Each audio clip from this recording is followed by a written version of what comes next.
আশা করে আমরা ঘোষণা দিই 350 মেট্রিক টন খাবারের অর্ডার যখন করেছি তখন 3.5 টাকাও ফান্ডে নেই।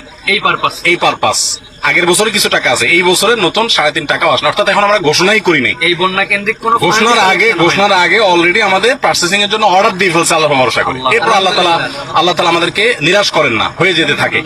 আর আমি সবসময় একটা কথা বলি, আসুন্নাহ ফাউন্ডেশন, অনেকে বলতে পারেন ভাই এত বড় স্কেলে কাজ করেন, টাকা আসে কোত্থেকে?